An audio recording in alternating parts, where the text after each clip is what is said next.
Hey everyone, Tech OG here, representing those who are 15 and up who love their tech.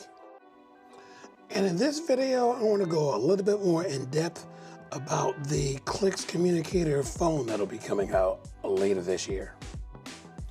If you're interested, you can reserve the Clicks Communicator on their website by clicking on this link here, and you can get some money off and a couple of accessories with the phone as well if you pre-order. You have until February 27th to pre-order. I'll leave the link in the comment section. Now, there are a few YouTube influencers, or you could just say just regular folk, that are planning to purchase this phone and have already made their pre-order. Now, I actually thought about it, but just for my everyday use, this would not be the best phone for me. I already have a Razer Ultra 2025 version, and I love that phone. That is still my phone of the year. I'm using it as a drop cam right now. It's right over here. It's just a well-rounded phone that does everything that I needed to do. So for me to look at this and to maybe replace that, or even use it as a side piece, it's not going to be worth it for me. It's not going to be worth spending the amount of money just to use it as a secondary device. I'll just use the Razer Ultra as my primary, secondary, tertiary device, whatever. Just use it for everything that I need. So for me, it wouldn't be worth it to drop $500 for this phone right here. But for those of you who feel a bit of nostalgia and you see the keyboard and it reminds you of a BlackBerry and you had a BlackBerry before, or you want to just be able to type on a physical keyboard rather than a virtual keyboard with haptic feedback, which is still nice anyway. But if you just want the physical keyboard, then this phone is for you, most definitely. Speaking of nostalgia, it's also going to have two features that used to be on smartphones but are no longer on smartphones. It's going to have a micro SD card slot and a 3.5 millimeter jack for those who have wired headphones. Oh yeah, and don't forget, it's going to have its own proprietary design Niagara launcher on the phone, so you can just see your messages so that you don't have to doom scroll or be on your phone for hours. It's just meant to check messages for the most part. So it's going to be good for those who spend a lot of time on phones and you don't want to spend a lot of time on your phone. This can work for you. Now, it is going to run Android 16 out of the box, so you can pretty much install any app that's in the Google Play Store on the phone.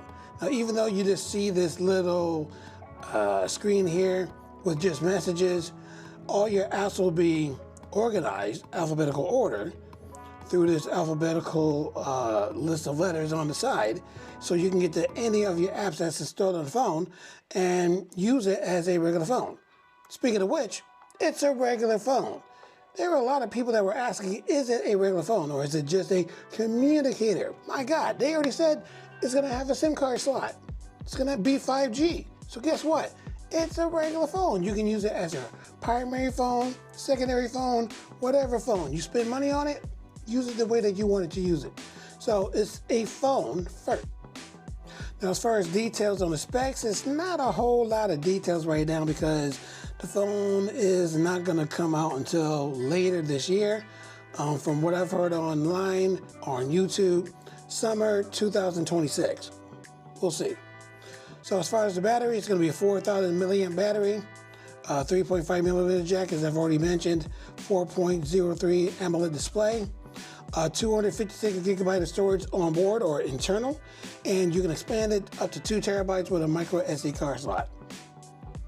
As far as connectivity, you're going to have Bluetooth, NFC, and Wi-Fi up to AX. The bands, again, 5G, top, 2G, lowest. Most likely you'll be using your 5G. Cameras, the rear camera is going to be 50 megapixels and the front camera will be 24 megapixels. Now, you should already know that since this is not a Samsung or Apple device or a company that has a whole lot of money to invest in tweaking the cameras, well, not yet, Clicks. Maybe one day you'll have all that money. But until then, You can't even compare the cameras to a flagship Android device or a flagship iPhone or flagship Apple device. It's not going to compare at all. You can still take some decent pictures. Again, 50 megapixels is nothing to slouch at. You can still, with some optical image stabilization, not bad. So you can still take some decent pictures, but don't even try to compare it to the iPhone 17 Pro or the S25 Ultra.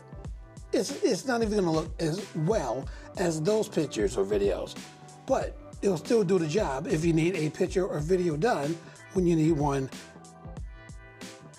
Android 16 out the box, wireless charging plus USB-C charging for wired charging, a nano SIM card or eSIM, either or, and the weight is going to be pretty light. As you've already seen in pictures, it's going to be smaller than most phones, therefore it's going to be lighter than most phones. Now, as you can see here, there's no mention on what type of processor it's going to be, but you should already know it's not going to be a Snapdragon Elite chip. It's not going to be Apple's latest chip. It's going to have something pretty decent for that phone, for that size, for the main point of communicating with people. So it's not going to be the fastest processor, but it's going to be fast enough to run the apps, your apps on that phone. So when it comes to graphical games, you're not going to be playing Wuthering, what's that game? Wuthering, whatever it is. You're not going to play that game. You're not going to play any high graphics games. Again, it's meant to be a communicator first and just regular phone calls and checking out some videos later second. Like I said, as far as games, it'll play some games. It's not going to play, like I said, your top end games. If it does, the frame rate might be a little low, but pretty much it'll probably just still run the game. So you can still use it. You can still play your games on it.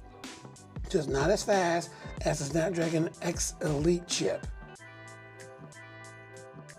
My fault, I meant to say Snapdragon 8 Elite chip. And if you do have any other pressing questions, most likely the question that you want to answer is in their facts. So go ahead and check it out on their website. Again, the link is going to be in the comments section. Go ahead and check out these questions. If these questions aren't enough and you still have a pretty minute question, because again, this is probably going to answer 99.99999% of your questions. But if you have any more, because like I said, I'm a teacher. Usually when students ask me questions, it's usually questions that are redundant or usually questions that have been repeated before, or you're just repeating a question in your own words based on what somebody else said. 99.98% of your answers are going to be right here. For example,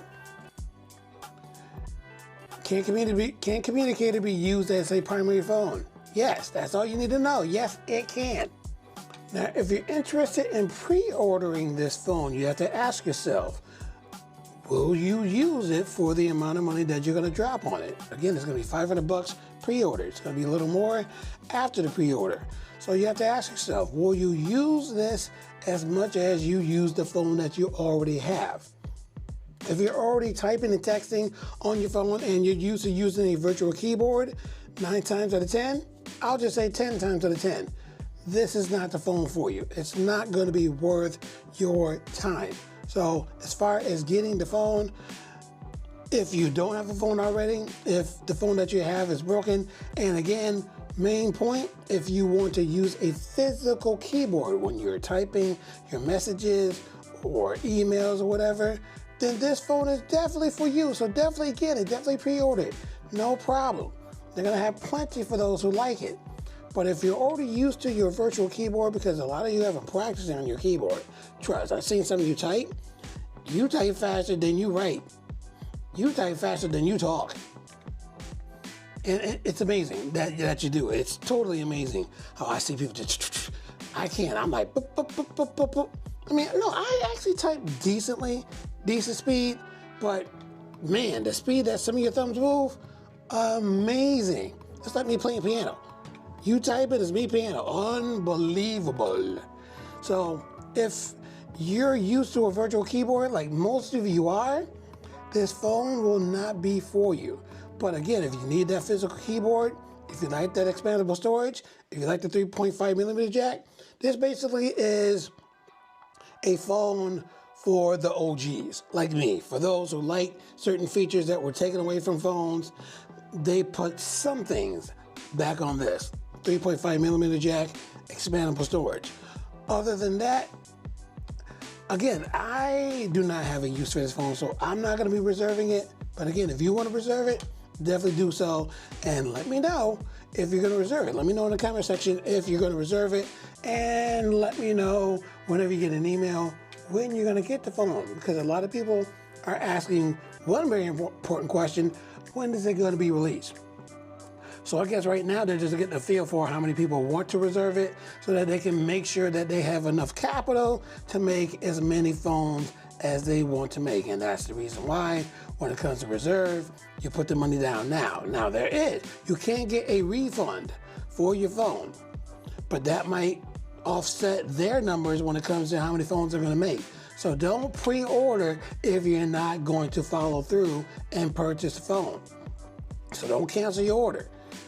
So in other words, if you don't need the phone, don't make the pre-order. Just hold on to your money, use it for something else.